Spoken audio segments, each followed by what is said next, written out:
Senior Madani साहब की, और क्या आपकी भी सहमति है उसमें? देखिए, उन्होंने आज पहली बार एक बात को किया। भाई नीचे कर लो थोड़ा यार। जो आपके लिए ओम है, हाँ। वो हमारे लिए अल्लाह है। हाँ। ये पहली बार मैंने सुना। हाँ। मुझे एक बात अच्छी लगी कि कम से कम ये तो आया, क्लैरिटी आई कि मुसलमानों के लिए एक अल्लाह को मानते हैं और हिंदू एक ओम से जिस सब की उत्पत्ति हुई है उसको मानते हैं। वहाँ आदम की बात उन्होंने उठाई, वहाँ मनु की बात की। हाँ। और हमारे यहाँ ये बात सच भी है कि मनु की संतानें हम कहते भी हैं। आज तक तो मनु का विरोध होता रहा। चुप चुप। आज तक तो मनु का विरोध होता रहा, लेकिन ये पहली बार है कि मनु की स्वीकृति आई है। तो मतभेद हो सकते हैं, लेकिन मनभेद नहीं होना चाहिए। आ रही है ना ऑडियो? मनभेद नहीं होना चाहिए। हाँ। एक बात। हाँ। दूसरी बात है, क्योंकि मुसलमान अगर अल्लाह को मानते हैं तो उनको मानना चाहिए। हाँ। ये उनका अधिकार है। हाँ। और हिंदू अगर एक ईश्वर को मानते हैं, ईश्वर के अनेक रूपों मानते हैं, ईश्वर एक है, उसके रूप अनेक हैं, उसका भी सम्मान होना चाहिए। अभी सिख समुदाय के चीफ जथेदार साहब ने अकाल तख्त की अभी कहा कि हम, गुरु नानक जी ने हमको सिखाया कि ईश्वर एक है, एक ओंकार, वहाँ एक ओम एक ओंकार। तो ये सारी बातें जो हैं, उन्होंने कहा कि हमारे लिए अल्लाह एक है। तो सबको अपना अपना अधिकार है अपने अपने ढंग से, लेकिन इन सब में आस्था रखते हुए सबसे बड़ी बात है कि मानवता खत्म ना हो जाए। स्वामी जी, इसमें सबसे बड़ी, सर एक मिनट, लोकेश मुनि जी के बयान से आप सहमत हैं या फिर सीनियर मदनी साहब के बयान से? ये साफ साफ जानना चाहते हैं सब लोग। सहमति की नहीं, असहमति की नहीं है। हाँ। मुझे लगता है कि थोड़ा समझ का फेर हुआ है वहाँ पर। किसकी? उन्होंने आपस में जिसका भी हुआ हो। तो बाइकआउट करना जल्दबाजी थी? मुझे लगता है कि आप बाइकआउट कर रहे हैं इसका? सर ये नहीं, मैं किसी चीज का बाइकआउट कभी नहीं करता। रास्ता बाइकआउट कभी भी नहीं है। हाँ। रास्ता है सहमति। हाँ। रास्ता है संवाद। रास्ता है समाधान के द्वार खोलना। इसलिए तो एक मंच पे हम लोग हैं, ताकि किस तरह से अंतिम बात आज क्या आई, 5 बातें आई। आप उन 5 बातों को हाईलाइट करिए कि ये हमारा वतन है, हम सब मिलकर इसके लिए काम करेंगे और हम सब इसको साथ साथ कंधे से कंधे मिलाकर काम करेंगे। और जैसा कि मैंने कहा, खासकर मैंने कहा, एक बात को बहुत जोर देकर कहा कि पूरे विश्व में कोई बात आती है, ये बात आती है कई बार, नाम मुसलमान का आता है, लेकिन आज की इस मंच से ये होना चाहिए कि नहीं, अब हम सब मिलकर काम करेंगे, हम अपने वतन को धब्बा नहीं लगाने देंगे, दाग नहीं लगाने सुशील देंगे। मुनि जी ने भी यही बात कही कि आज का जो एजेंडा था वो भारत के विकास, भारत में की जो सद्भावना है उसके ऊपर बात करने की बात थी, या फिर जो जहां जहां पर भारत कमजोर हो रहा है सामाजिक क्षेत्रों में, वहां मजबूत करने की बात थी। लेकिन यहाँ पर एक धर्म का पाठ पढ़ाया जा रहा था, उसका इतिहास बताया जा रहा था। इसलिए ये जो संकल्प हुआ, देखिए जब मंच पर लोग होते हैं, सबको अपने अपने ढंग से बोलने का अधिकार होता है, क्योंकि सब अपनी अपनी मनोदशा से आते हैं। तो लेकिन हमें क्या करना चाहिए? किसी का बहिष्कार नहीं, किसी का बायकॉट नहीं, बल्कि हमें क्या करना चाहिए, बल्कि हमें परिष्कार करें कि इससे आगे का रास्ता क्या है। इससे आगे का रास्ता ये है कि हम सब मिलकर अपने वतन को चमन बनाए रखने के लिए मिलकर काम करें, पर्यावरण के लिए काम करें, पानी के लिए काम करें, पेड़ों को लगाएं, पहाड़।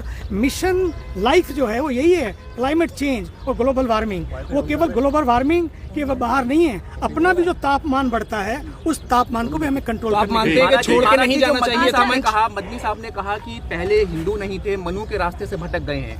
लोकेश मुनि जी ने इस बयान पर एतराज जताया, इस पर मुझे लगता है कि उनके कहने में ये शायद नहीं था कि पहले हिंदू नहीं थे, या पहले, मुझे लगता है कि कहीं पर थोड़ा सा अंडरस्टैंडिंग, बैठने की बात करने की ज़रूरत है कि क्योंकि वो जब इस्लाम को पढ़ते हैं, पढ़ाते हैं, उसके आलिम हैं, उसके दानिश हैं, तो वो उस दृष्टि से समझते हैं। हो सकता है किसी को उन्होंने कुछ बात पूछी होगी तो उनके समाज में जो बताया गया होगा उन्होंने उस तरह से रखा।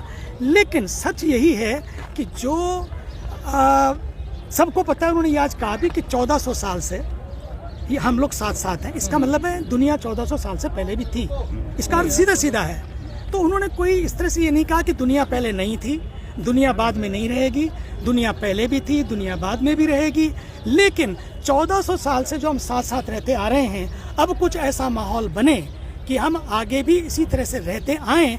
मनु की बात जो उन्होंने की कि हमने मनु के चरणों में अपना माथा रखा है, इसका मतलब है कि मनु ने जो उस समय कहा था कि मानव बनो, इंसानियत कायम रखो, हम उस पर आज भी अटल हैं। ये एक बहुत बड़ी बात है आज कि मनु ने जो बात कही उसमें हम मानव बने रहें और इंसानियत बनाए रखें और हम मनु के द्वार से भटकेंगे नहीं। स्वामी जी, ये छोटा बयान नहीं है। आपकी बात से कहीं ये निकलता है कि इस्लाम सबसे बड़ा और इस्लाम सबसे ऊपर, कहीं ये निकलता है मुझे या नहीं? लगता है कि देखिए, वो चूंकि इस्लाम को मानने वाले हैं, वो इस्लाम की बात इसी तरह से ही रखेंगे, क्योंकि उनको लगता है कि इस्लाम नहीं, क्या उन्होंने बढ़ाया इस्लाम को मुझे सबसे नहीं ऊपर किया लगता, या नहीं? मुझे नहीं लगता है कि उनके दिल में ये होगा कि इस्लाम बढ़े या इस्लाम को बढ़ाया जाए।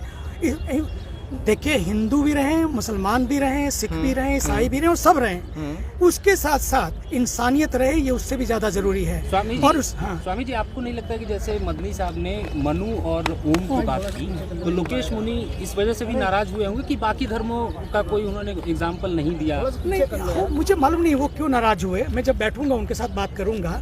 लेकिन बात यह है कि ये पहली बार ये आई कि ओम की बात भी आई और अल्लाह की बात भी आई, ये पहली बार हुआ है।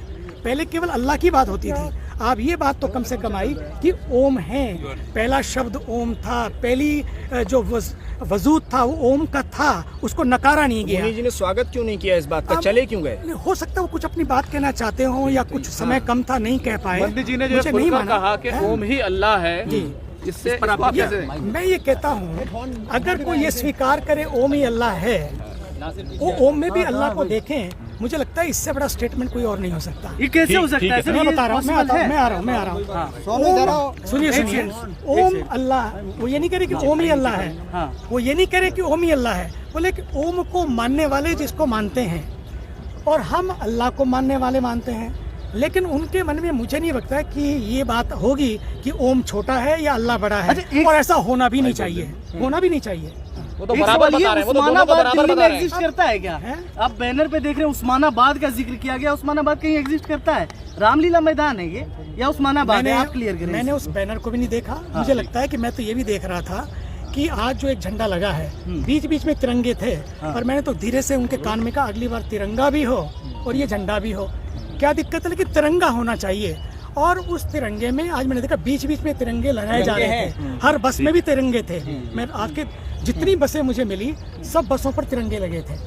जब मैं यहाँ आया तो देखा तिरंगे बीच बीच में थे, पर मुझे लगा, मैंने धीरे से कहा, मैंने कहा तिरंगे बीच बीच में नहीं, लेकिन तिरंगा सामने भी लगा रहे, और मुझे लगता है कि अगली बार तिरंगा सामने भी होगा। बस ये मुख्य बात है कि हमें छोटी छोटी बातों पे ना जाकर ये देखना है, इस्लाम के मानने वाले लोग अगर इस्लाम की बात को मनभेद ना हो, वो अगर उसको देते हैं, लेकिन हम इतनी बात करें कि कोई मतभेद क्रिएट ना करें। आज के उससे मंच से एक संदेश जाए कि हम पूरे भारत के लिए दिल लगाकर काम करेंगे, कोई दाग नहीं लगने देंगे, ये और पर्यावरण के लिए काम करेंगे, ये आज का संदेश है। सर, एक मिनट